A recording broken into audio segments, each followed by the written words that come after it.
Hi, I'm Jeff Klineman, the editor-in-chief of BevNet, here live from my living room on a call with Adnan Durrani, the CEO and co-founder of American Halal, which makes and sells Saffron Road frozen meals and snacks. Adnan is a longtime executive and investor in the food business, and given Saffron Road's national presence in a variety of categories and classes of trade, we've reached out to him to understand what broadly scaled businesses are doing during the coronavirus crisis. Adnan, thanks for joining us. It's my pleasure to be here, Jeff, and thanks for making the time for us. Thank you for making the time. How are you doing right now? Well, it's obviously an epic time. It's like I was joking with one of our team members the other day that I feel like, very surreal, like I'm in the middle of some dystopian sci-fi novel that's the return of the zombie apocalypse or something. It's really I've never ever experienced anything like this. 30 years in the food business, and I was on Wall Street during 1987 during the original crash. I'm dating myself a bit, and of course we went through 9/11. We went through Y2K. I've been through a couple of hurricanes, and all of those types of events do cause disruptions in the food business. And I've been there, experienced those disruptions. This is nothing like that. So first off, I'd like to say many blessings to everybody out there. It's so good to see you, Jeff, and that you're in good health. Wishing you and your family and everybody at BevNet and Nosh many blessings for staying safe and healthy, as well as to everybody in our industry. We do a very critical thing. This is kind of our calling. Our mission is to supply safe, high quality, natural organic foods to America, and I think we have a really strong calling at this in this day and age at this time.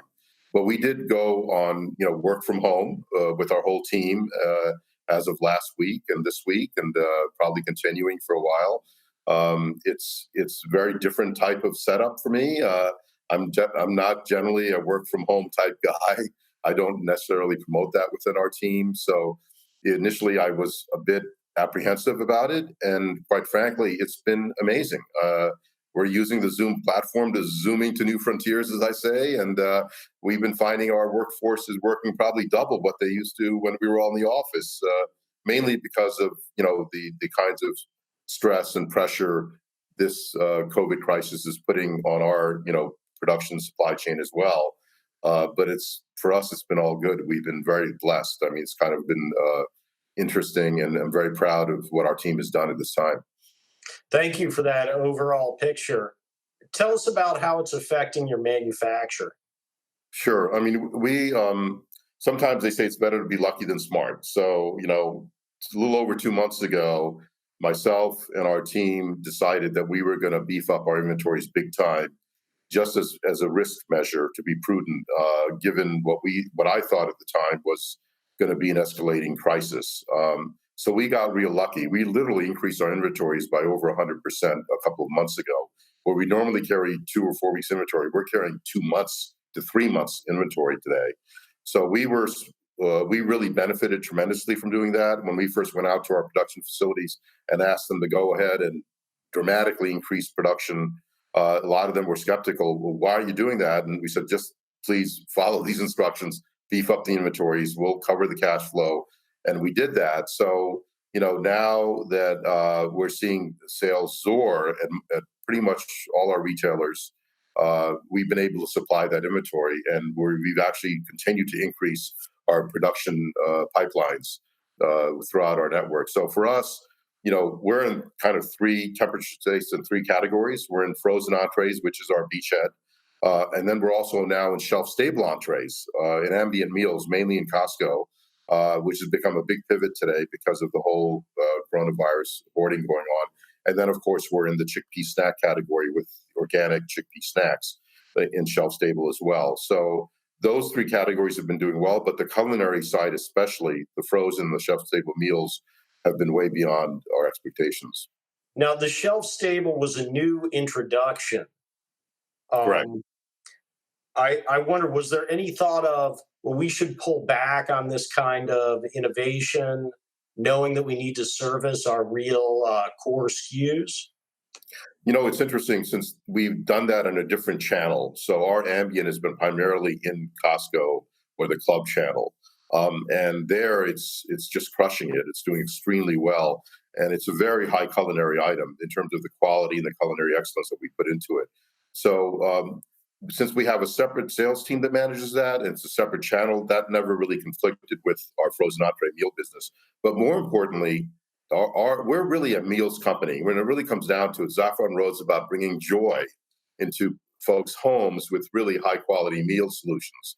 And those meal solutions can be frozen entrees, which is clearly what our brand is known for.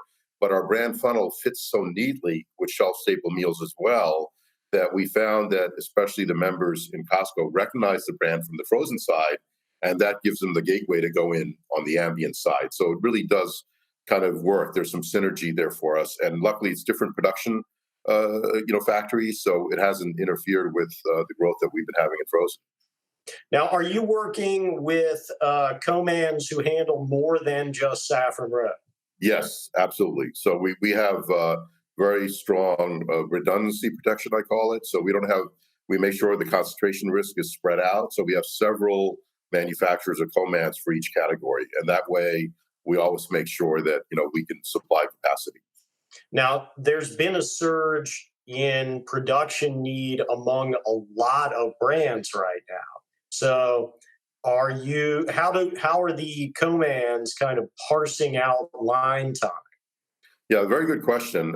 Luckily, in frozen, we're dealing with some pretty large Comans. I mean, huge Comans, because our brand, the last couple of years, 2 years ago, we partnered with the largest one in the country, and that has enabled us to really scale. And we have a very experienced forecasting and logistics team. So, we usually forecast out 6 months ahead of time. So 3 months ago, we put in very strong forecasts with our Comans on frozen.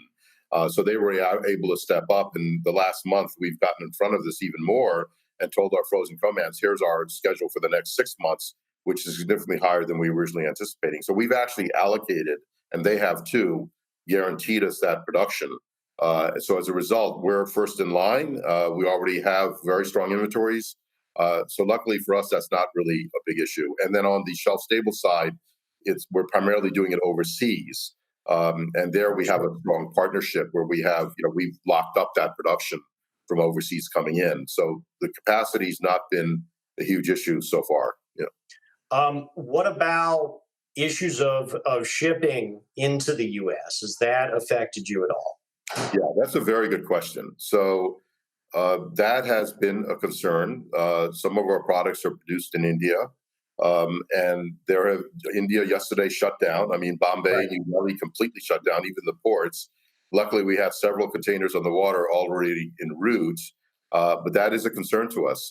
So we're paying attention to that very closely. Right now, we're pretty secure through most of the year for whatever production we need. But going forward towards the fourth quarter, we assume those ports will reopen before the fourth quarter, but there have been some hiccups. So, for example, when the coronavirus first hit China back in January, February, where China shut down and Hong Kong's ports were shut down for a small period of time, that caused 4 or 5 week delays on some of the containers coming from India through Hong Kong to the West Coast. The containers coming to the East Coast weren't delayed, but the ones going to the West Coast were. Those delays have now been cut back to 2 weeks because they diverted some of those ports to Indonesia instead of Hong Kong. So that helped out, but there has been some delays there because of that, absolutely. What are you seeing on the raw ingredient supply front? There's been all sorts of, you know, sort of collateral damage, you might say, on the supply side that was not anticipated. Part of it is, for example, if we have certain curries or spices coming from Thailand and so on, we've had to deal with some delays there. Then we've seen a surge in demand for certain dry goods, whether that's lentils or chickpeas. So we've had to manage some of that. And luckily, we were able to shift a lot of that supply to US supply.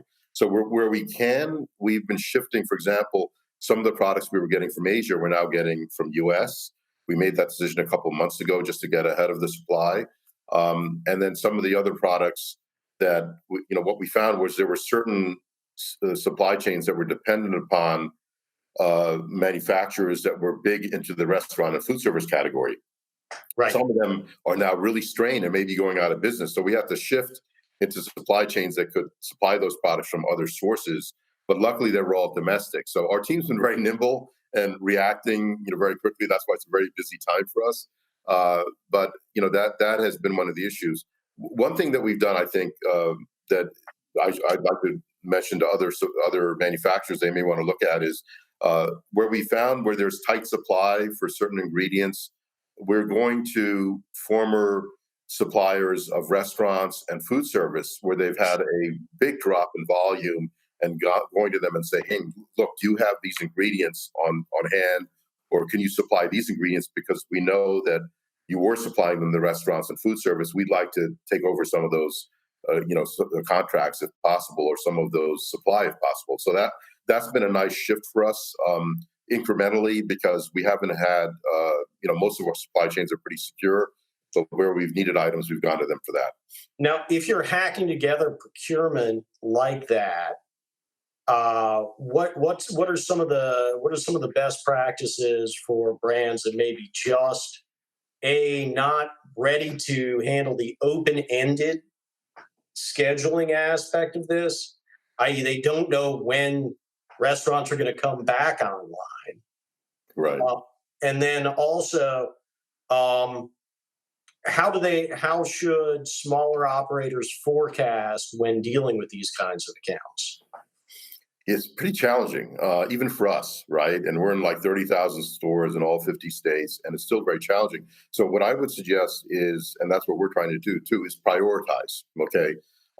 Whatever your top— prioritize accounts and products. So in other words, I would look at your top 5 accounts, whether those are retailers or distributors. Look at your top SKUs within those accounts, which ones are really moving both either the fastest velocity or the most in dollar sales.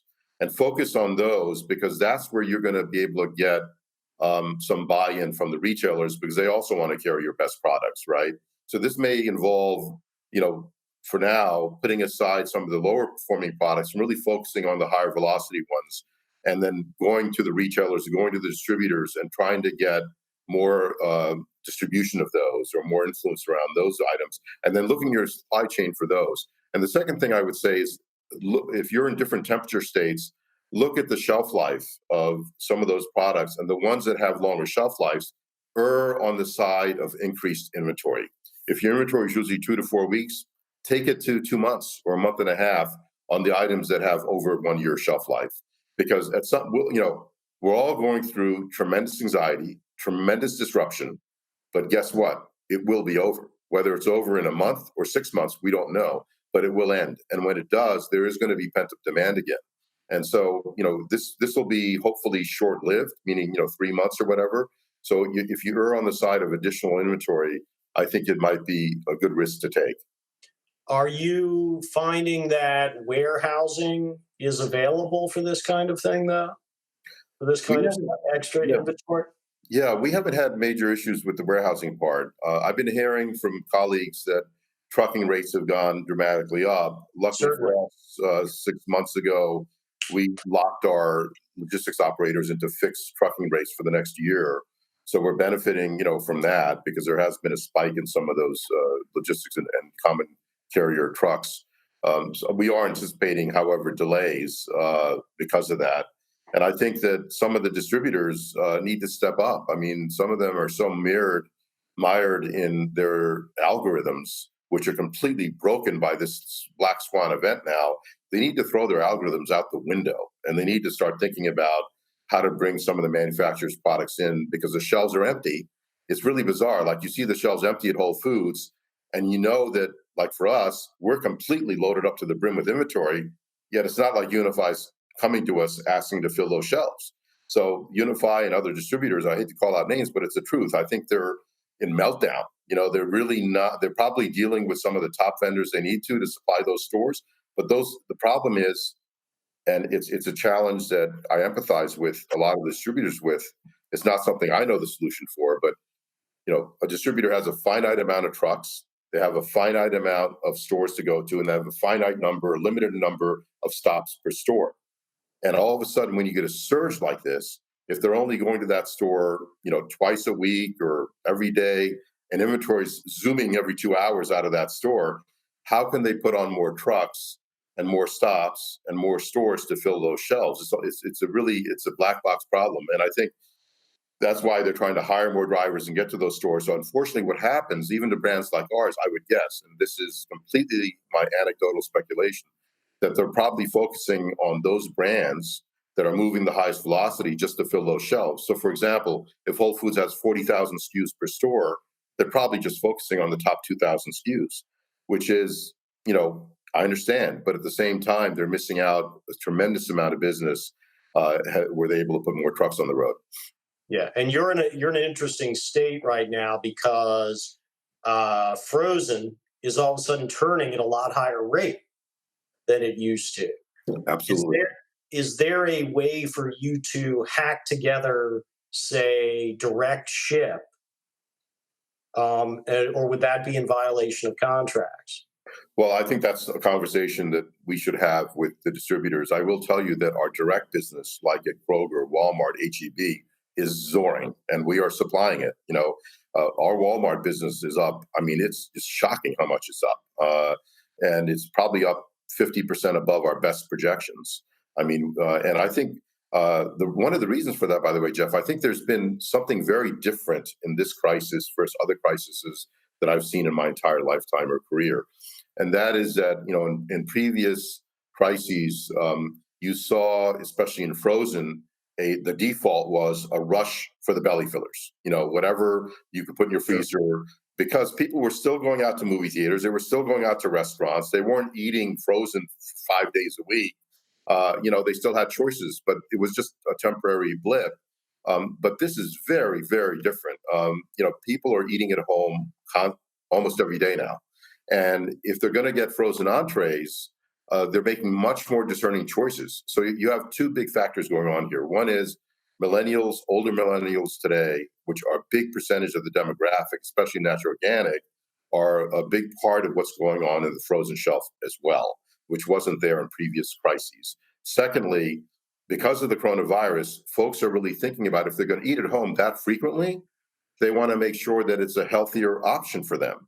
And therefore, especially if they're going to build up their immunity against this virus or any other virus, they're really making a lifestyle choice. And I don't think this is just a one and done. I think after this crisis is over, there's going to be a shift in buying patterns towards healthier lifestyle choices in terms of both frozen and shelf stable foods, and probably stocking the pantry a little bit more with shelf stable foods as well that are healthier. So that's where Saffron Road really excels. That's where we shine. And if you go to the shelves, you'll still find some frozen products in those stores, but it's all of the highly processed junk food. Whereas products like Saffron Road and some of the healthier options that are available are completely gone, because I think consumers are mainstream consumers, not just natural organic.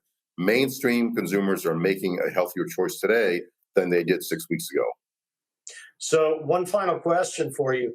For smaller companies, is there any advice you have for them as they deal with these kinds of cramps in the supply chain and overwhelming demand at grocery?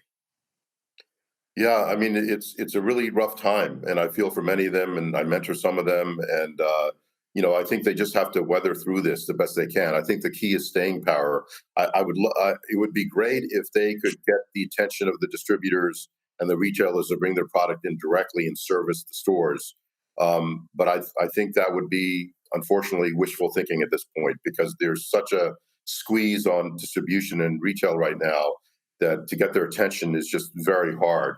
I would suggest they really look at their own business and see what they can do to bear down, just to get ready for the worst case the next month or two, and just have staying power to get through it. Because you're going to get a lot of companies, I think, certainly a lot of folks have been talking about this online and in various blogs. Greg Steffendahl, I heard him talking about it with Califia as well, that you're going to see a financial crunch coming, in my opinion. Yes. And a lot of smaller companies are going to get really affected by this. It's going to be very hard for many of them to raise money, or many of them to pivot when they had certain expectations for growth before the end of this year.